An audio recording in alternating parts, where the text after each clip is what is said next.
Salut les investisseurs, bienvenue pour cette nouvelle vidéo hebdo qui n'a pas eu lieu depuis plusieurs semaines et je m'en excuse. Dans la dernière vidéo, je vous parlais d'achats qui étaient en cours avec Michael et en fait ces achats se sont terminés, bien terminés, mais ça a été assez compliqué et du coup on a dû se mobiliser sur cette partie immobilier pendant quelques temps, ce qui fait qu'on n'a pas pu être présent sur les réseaux sociaux et sur notre site. Du coup, on reprend le rythme habituel pour nos vidéos hebdo. On va parler aujourd'hui de nos marchés boursiers, bien entendu. On parlera aussi un petit peu de nos business alternatifs. Et puis, on commencera aussi à vous toucher quelques mots de business physique, puisque c'est aussi quelque chose dans lequel on s'est lancé. Et puis, éventuellement, on parlera un petit peu d'immobilier. Alors, on va commencer, comme d'habitude, avec le suivi des marchés pour avoir un peu, voilà, pour connaître la tendance de la bourse et puis pour savoir du coup comment on doit interagir sur les marchés. Donc on commence avec l'indice SP500, l'indice américain. Alors si on regarde sur une longue période, alors bon, ça a un petit peu changé justement depuis notre dernière vidéo. On était vraiment dans un marché très haussier. Il n'y avait pas de contre-tendance ou d'autres signes qui devaient entre guillemets ou nous inquiéter ou nous alerter. Et puis début d'année, on a eu encore une grosse accélération. Et cette accélération, elle s'est stoppée. Il y a eu pour le coup une vraie correction. Au sens où on peut l'entendre, on a eu quasiment 12% de moins sur le marché américain, sur l'indice SP500. Donc tout début d'année, une belle correction. Et puis depuis cette correction, on évolue dans un range alors du coup qu'on a borné par rapport à cette correction. Donc on est entre 2530 et 2870 points. Donc tant qu'on est dans cette tendance-là, on va plutôt être une tendance neutre. Donc ce qu'on privilégie comme scénario, ça va être des rebonds entre les ranges jusqu'à ce qu'il y ait un nouveau signal. Alors le nouveau signal, il se fera ou à la hausse avec une cassure de ces 2870 points, ou à l'inverse, il se fera à la baisse si on casse en dessous les 2530 points. Si on regarde sur du plus long terme, on a quand même aussi la borne supérieure de notre canal haussier sur lequel on vient s'appuyer. Donc ça va être aussi justement un indice, on va commencer à regarder, est-ce qu'on réintègre le bas de notre range ou est-ce qu'on commence directement entre guillemets à repartir sur le haut du range, ce qui nous permettra de voir un petit peu la tendance des marchés. Donc là c'est pour l'indice SP500. On va passer sur le Nasdaq. Donc le Nasdaq, on a une configuration qui est à peu près identique. On va juste réajuster. Hop. Pardon. On va juste réajuster. Donc pour l'instant, on évolue donc dans un gros range. Alors on a eu des journées, alors je vais passer en journalier pour qu'on voit mieux. On a eu une tentative de cassure justement de notre range sur le Nasdaq. Pardon. La semaine dernière, j'avais tracé mon haut de canal ici, donc on avait cassé, on a une tentative de sortie, on est venu réintégrer. On est toujours dans la zone haute du support, donc là c'est pareil, ce qu'on va attendre vraiment c'est un signal plus fort. Soit on réintègre notre range et on va continuer à évoluer dans les bornes, soit comme on l'a vu pour le SP500, une cassure, une sortie par le haut, ou à l'inverse une cassure, une sortie par le bas. Donc si on regarde nos deux indices pour avoir un bilan sur la partie américaine, on voit qu'on est quand même plutôt attentiste, on réduit entre guillemets notre exposition sur les marchés. On est déjà très sélectif dans les actions et dans les trades qu'on prend, mais là on est encore plus sélectif et on prend des positions qui sont un peu plus petites puisque on est dans un marché qui est plutôt attentiste. On va passer sur le marché européen. Donc le marché européen, on va commencer avec le DAX. Où là pour le coup la situation alors on est aussi en range, mais elle est un petit peu moins jolie, on va dire. Si on voyait le marché américain, on est quand même sur un range, mais on est quand même sur une tendance de fond qui est haussière. Sur le marché européen, déjà l'année dernière, notre tendance elle était haussière, mais elle était beaucoup moins affirmée que sur le marché américain.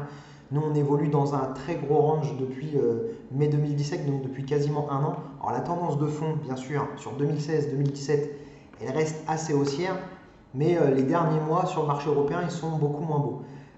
Si on reprend sur du moyen terme, on voit bien le DAX là, il est vraiment dans cette zone des 11 008, 12 009 où on a vraiment du mal à passer. Donc on est dans un plus gros range encore qu'on voit ici entre, donc je vous le disais, 11 009 et quasiment 13 005 pardon. Mais pour moi la première étape ça va être de sortir de ce niveau intermédiaire entre 11 865 points et 12 650. Pour l'instant, on a vraiment du mal à bouger entre ces bornes-là et ça va être les semaines à venir qui vont vraiment nous indiquer la tendance. Si on passe sur le marché européen, français, on va dire plutôt, parce qu'on était déjà sur le marché européen, on va regarder donc le CAC. Le CAC, hein, on a la même situation, on est une tendance de fond qui est assez haussière. On est là aussi en train de bouger dans un gros range depuis début 2017. Là aussi, comme on vient de le voir sur le DAX, on a un premier objectif intermédiaire qui va être de casser les 13 585, 13 600, hein, qui nous permettrait de réintégrer le haut de notre range. Et puis éventuellement, on le verra aussi par la suite, hein, et c'est toujours le même scénario pour le coup, puisqu'on est dans tous les cas dans un scénario qui est un peu attentiste. Qu'est-ce qui va se passer? Pour l'instant, ce qu'on privilégie, c'est des rebonds dans le range. Ce qu'on espère peut-être, alors c'est pareil, hein, quand je vous dis on espère, c'est parce qu'on a plus d'opportunités quand les marchés sont haussiers. Surtout, ce qu'il ne faut jamais faire, c'est anticiper. Notre psychologie, elle doit vraiment s'adapter au marché, c'est pas l'inverse. Et nous, ce qu'on fait, c'est analyser ce qui se passe, on n'essaye pas de prédire. On n'espère pas que les marchés se retrouvent là où on voudrait. On est vraiment dans de l'analyse. Donc, première étape, si on arrivait à casser ce niveau des 13 600, on pourrait aller chercher nos niveaux les plus hauts autour de 14 100. Et puis dans ce cas-là, partir pour faire des nouveaux plus hauts. Sinon, la deuxième hypothèse, hein, et pour l'instant, on est vraiment, c'est pour ça que j'insiste sur le fait qu'on soit très attentiste. Et on pourrait aussi avoir une cassure, hein, de ces 12 900 points, 12 800 points, qui pourrait nous ramener, réintégrer des niveaux qui sont plus bas. Et pour le coup, hein, là, ça nous ramènerait vers des 12 100 points, 11 008, voire même du 11 002. Donc pour l'instant, on est très prudent sur le marché européen. Donc on l'a vu, marché américain, on est plutôt attentiste. Et c'est pourtant ce marché qui vraiment tire les bourses mondiales. Le marché européen, il est encore plus attentiste, donc on reste vigilant. Pour l'instant, ce qu'on fait, c'est on attend de voir un signal clair des marchés à la hausse ou à la baisse pour revoir notre money management. En attendant, on reste sur des positions qui sont plutôt neutres et donc on est sur l'échelle moyenne de notre money management. Si on regarde un autre indice, un indice qui est assez fort, l'or, donc là on va le regarder en mensuel. L'or, on en a déjà parlé plusieurs fois, on a vraiment un beau W qui se dessine, on a une grosse zone de support, de résistance ici, qu'on attend de voir passer. On a eu cette petite retrace, hein, donc on voit bien, on travaille bien quand même les lignes de tendance. L'or qui va être aussi un actif à suivre dans les mois à venir. Si on arrive vraiment à casser en mensuel, c'est 1374 dollars l'once, ça va devenir intéressant de re-rentrer à la hausse. Pour l'instant, on n'anticipe pas et on attend. Une petite action que je voulais vous présenter cette semaine avant de vous parler de stratégie, c'était l'action MFIN. Alors on va repasser en hebdo pour vous montrer quelque chose qui est assez traditionnel comme action. Donc là c'est une action qui a un très faible historique, hein, elle a été cotée courant 2016 en bourse et elle a commencé par une belle baisse. Et puis il y a eu une pattern que nous on trouve intéressante, c'est un retournement de tendance. Donc on voit bien, on a eu à ce moment-là une grande large base, on est sorti de la large base. On a eu ici, alors en hebdo on la voit moins, mais on la voit mieux en daily, on a eu une première pattern intéressante. Et là on a éventuellement une tasse et une anse qui se dessinent. Donc ça va être quelque chose à surveiller dans les prochaines semaines. Si on la regarde en journalier, pour ceux qui font des swing trades un peu plus courts dans le temps, il y avait déjà eu une opportunité intéressante, hein. On avait eu ici une première base entre guillemets qui s'est dessinée, hein. Donc là si je le remets, hop, tac, tac. On a une première base qui s'est dessinée. On a eu l'arrivée des volumes, on le voit bien sur la fin, vers la cassure. Là, on a un beau signal. Alors, c'est vraiment quelque chose qu'on aime bien trader, hein. Moi, ce qui me fait hésiter à prendre position quand on est dans des situations comme celle-ci, c'est la tendance de fond, hein. On voit bien, on n'avait pas de signal clair de retournement. On avait encore un niveau de résistance ici à dépasser. Il a été dépassé ici. Bon, objectivement, je ne pouvais pas prendre position après, puisqu'ici c'était beaucoup trop haut pour prendre position pour moi. Donc j'ai préféré attendre. Le deuxième niveau qui était intéressant de prise de position, alors la pattern était un petit peu moins belle dans le temps, mais il y avait celle-ci, hein, qui était aussi pas mal. Mais là c'est pareil, hein, on a vraiment, en journalier, on voit bien cette action-là, elle consolide et quand elle part, elle décale très fort. Hein, celle-ci, si on prend l'exemple de l'amplitude, hein, on avait eu ici une amplitude que je trouvais déjà assez forte. Ici l'amplitude elle était encore plus élevée. Pour vous dire, l'action elle avait pris quand même, je ne me rappelle plus exactement, mais voilà, 20% sur la journée. Donc c'était assez important. Là, ce qui va rester à surveiller, ça va être ici, hein. Donc là, on a une petite pattern qui se dessine encore en journalier, hein. On la voit ici. Tac. Pardon. On a ici un autre phénomène qui est intéressant, c'est qu'on a une vraie micro-base qui se retrace. On a eu quand même pendant la création de la pattern, un assèchement des volumes, hein, on le voit ici, on a vraiment les volumes qui sont en baisse. Là, c'est aussi signe que les vendeurs ne sont plus sur le marché. Donc on a vraiment une stratégie d'accumulation des acheteurs.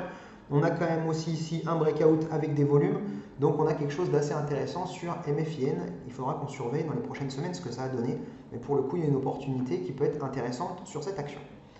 Le dernier point que je voulais parler avec vous sur la partie bourse cette semaine, je voulais vous reparler de stratégie. On en parle régulièrement, on dit, on n'arrête pas de vous dire qu'on a une stratégie, on l'applique, on la respecte.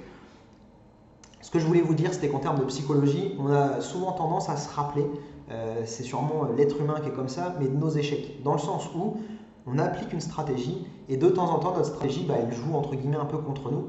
Et on se rappelle facilement des fois où notre stratégie, elle joue contre nous. Ce que je veux dire par là, c'est vous allez avoir l'exemple assez flagrant d'une fois où, par exemple, vous serez sorti de position et puis une action, elle va continuer à décaler à la hausse et vous vous dites, je suis sorti trop tôt, si j'avais su, je le savais que j'aurais dû rester, etc. Notre stratégie, on respecte un money management, on respecte des situations et c'est ces situations qui nous font prendre des décisions. Et il faut toujours se dire que notre stratégie nous fera gagner dans 90 fois sur 100. Et effectivement, 10 fois sur 100, elle jouera un peu contre nous.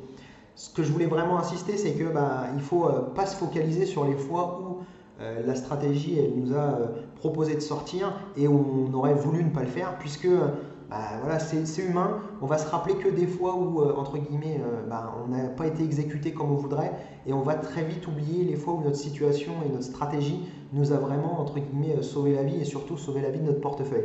Alors pour vous illustrer ce propos, j'ai repris deux actions qu'on a en portefeuille, une qu'on a encore en portefeuille et une qu'on n'a plus. La première qu'on a encore en portefeuille, on l'avait déjà présentée sur le blog, c'est l'action GPE, donc c'est le groupe Pizzorno. Alors j'en parle un peu particulièrement parce que quand j'avais fait ma sortie, en discutant sur les réseaux sociaux, j'avais été appelé par 2-3 personnes qui m'avaient dit profites-en, l'action elle vient de baisser, c'est sûrement le moment pour se renforcer à bon compte, etc. Et moi je leur avais expliqué que dans ma stratégie, j'étais sorti, j'avais pas de point d'entrée qui se dessinait, donc je rentrais pas. Et 2-3 fois de suite, pendant 2-3 jours, on m'expliquait que c'était une erreur, que j'aurais dû suivre leurs conseils, etc. Et puis j'ai laissé un peu tomber. Et fin d'année dernière, j'ai fait ce que je fais tous les ans, c'est-à-dire qu'une fois que j'ai fini un trade, je le place dans un répertoire sur ProAltime qui est trade suivi du nom de l'année en cours. Donc là, par exemple, c'était trade 2017. Et à la fin de l'année, je reprends tous mes trades et c'est pour regarder justement si notre stratégie elle est toujours valable.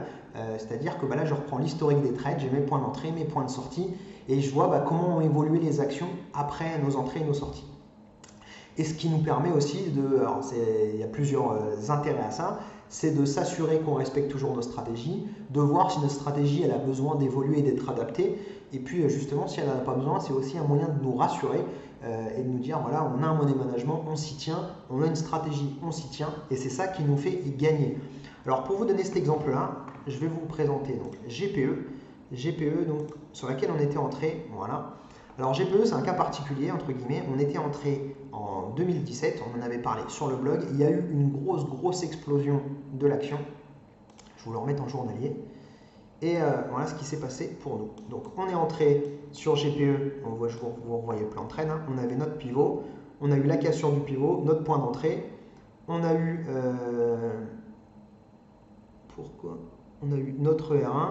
Ensuite, on est passé en hebdo, on avait dessiné nos boîtes, bon là je les ai plus en hebdo, mais on avait dessiné nos boîtes, on a continué à trailer et on a suivi notre plan de trade jusqu'à se faire sortir, voilà, nous on s'est fait sortir ici.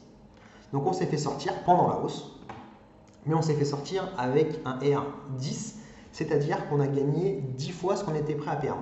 Si vous prenez un trade, lorsque vous prenez un trade, vous prenez un R de 1%, c'est-à-dire que vous acceptez de perdre 1% de votre portefeuille, ce qui est pour le coup ce que nous faisons chez nous, nous sommes sortis avec 10% de gain sur notre portefeuille avec cette action. Donc ça fait 10% de rentabilité, enfin d'augmentation de notre capital juste sur un trade. Et voilà, donc on est sorti ici et quand on est sorti, les 2-3 jours après, justement, on m'expliquait que c'était une bêtise et entre guillemets, le temps donnait raison aux personnes qui m'avaient dit de ne pas sortir puisque nous voilà, on est sorti à 35 €, l'action elle est montée à quasiment 40 €. Et puis l'action elle a commencé à consolider. Et puis quand on est revenu sur nos niveaux de sortie, justement, c'est là qu'on nous a dit, justement, vous devriez en profiter pour renforcer, etc. Alors il y avait deux phénomènes. Le premier, c'est que pour moi, il n'y avait pas de pattern pour rentrer, donc aucune raison de rentrer. Et le deuxième point, c'est qu'il y avait une annonce de résultat et on n'est jamais exposé sur un marché quand il y a une annonce de résultat. Les annonces de résultats, vous les voyez ici, elles sont tracées. Et donc qu'est-ce qui s'est passé à l'annonce de résultats? Les résultats, ils ont déçu et l'action, elle a perdu en une journée. Elle a perdu, donc on avait clôturé ici. Le lendemain, on a clôturé ici. Je me suis trompé, c'est pas grave. On avait donc clôturé ici, on a fini ici. L'action, elle a perdu 15% sur la journée. Quand on avait perdu les 15%, tout le monde m'avait dit justement, c'est le bon moment, l'action elle a une tendance de fond qui est plutôt bonne, il y a eu un mauvais résultat, ça va remonter. Et moi, voilà, comme je vous l'ai dit tout à l'heure, il n'y avait pas de pattern, je ne suis pas rentré. Et voilà, l'action elle a continué à remonter, on m'a sollicité 2 ou 3 fois, et puis voilà, moi j'ai laissé courir. Pour moi, le trade il ressortait plus sur mes screeners, donc il n'y avait pas moyen de rentrer dessus. Et puis voilà ce qui s'est passé par la suite. L'action elle a continué entre guillemets à dégringoler. Bon, on va la remettre en hebdo parce que ça ne sert à rien de regarder en journalier. Et au bilan, aujourd'hui, l'action elle est revenue quasiment à mon niveau d'entrée. Donc un trade que nous on a transformé en plus 10%, parce qu'on a une stratégie, elle nous a fait sortir, et les personnes qui essayent de jouer les prévisionnistes, ils seraient peut-être encore collés sur l'action, voire même ils auraient peut-être sorti sur la mèche du bas, parce que celle-là elle faisait un peu peur, hein, quand on rentre à des niveaux comme 25 et que on a perdu encore 10% par rapport à notre niveau d'entrée, on peut sortir un peu dans la panique. Et c'est vraiment ce qu'on cherche, hein, ne pas avoir d'émotion quand on trade. On a une stratégie, on l'applique. Donc voilà, un trade plutôt bien réussi sur GPE parce que le marché nous a donné raison et c'est surtout notre stratégie qui nous a donné raison. Un autre petit trade qui est en cours, donc celui-là il est assez intéressant parce qu'on est encore dessus, c'est Bilendi. Donc Bilendi, voilà, hein, rien de particulier entre guillemets. On a eu ici une petite pattern, hein, donc notre pattern, nous, elle était assez simple. Alors là, je vous le montre que en hebdo, mais donc notre entrée, elle s'est timée en daily. Hein. Alors on va retourner un petit peu en arrière. Voilà. On a eu ici le signal. Nous, on avait mis un trade un peu plus haut, on a été exécuté plus haut. On a failli se faire sortir ici. Hein. Vous voyez, on avait dessiné notre mèche, mais on n'est pas sorti. Et depuis, on est dans le train, comme on dit, et c'est plutôt une belle action. Hein. Donc ça va faire 1 an qu'on l'a en portefeuille. Donc on a notre stratégie qui se dessine avec du coup nos nouveaux stop mentaux qui se dessinent. On a eu pour le coup ici, fin d'année dernière, une méchante retrace. Hein. On est sorti de notre pivot. Notre pivot et notre stop a été enfoncé. Donc là, on s'est préparé à sortir des marchés. Et puis on a mis notre stop. Et puis finalement, on n'a pas été exécuté, pardon. Et on a de nouveau une accélération. Et on a, pareil, alors là, on le voit bien en journalier, on a les volumes qui sont en train de se resserrer. Hein, on a l'action qui est en train de se stabiliser sur ces niveaux de prix-là. Donc nous, on attend un signal clair pour pouvoir déplacer notre stop. Pour l'instant, notre stop, il est toujours au même niveau. Il va falloir qu'on commence à réajuster notre stop quand on aura un signal par ici. Donc pour l'instant, on n'a pas de signal, même si ça peut vous paraître loin. Alors effectivement, on a sécurisé pareil, hein, presque 6 R, donc 6% sur notre portefeuille. On serait aujourd'hui on est aujourd'hui à, je vais le mettre ici, quasiment 12 R. Mais on n'a pas sécurisé pour l'instant plus que 6, puisqu'on n'a pas de signal pour le faire. Et ce qu'il faut, c'est vraiment pas essayer d'anticiper et de tirer des gros gains. Hein. Si vous commencez à couper votre stratégie et ne pas les respecter, c'est ce que je vous ai, vous allez regretter à un moment ou à un autre. Donc pour l'instant, notre stratégie, elle nous dit, notre stop, il est ici. On attend de voir ce qui se passe ici. Si on a un nouveau plus haut et qu'on a du coup cette nouvelle boîte qui se valide, on déplacera notre stop pour Bilendi. Alors maintenant qu'on a fini sur la partie bourse, je voulais reparler avec vous de crypto-monnaie. Alors là, on voit bien, hein, d'ailleurs, c'est la plateforme sur laquelle je fais mes petites analyses. Donc on est sur TradingView, le Bitcoin qui est un petit peu dans le dur, on va dire, en ce moment. Donc je vous ai remontré le graphe du Bitcoin. Il y avait une situation qu'on avait présentée qui était ici, qui était assez intéressante. Alors à 2 niveaux, c'est que si on la regarde dans un premier temps, on avait ici ce qu'on pouvait considérer comme une tasse. Une tasse et une anse. Et donc ici, on attendait un niveau assez fort, hein, aux alentours des 9004.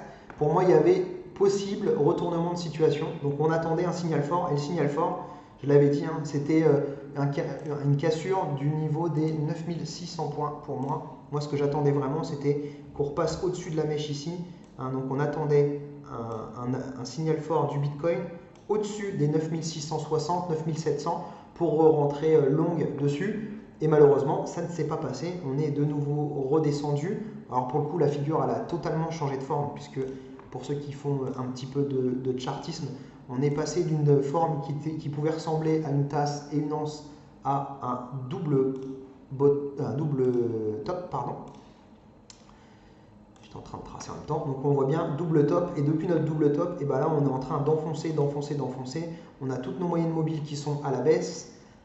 Et donc là, le Bitcoin, on attend des niveaux, pareil, des nouveaux supports pour rentrer. C'est pareil, n'oubliez pas, c'est pas parce qu'un actif il a perdu 10, 15, 20% qu'il ne peut pas en reperdre encore 10, 15, 20, 30, 50.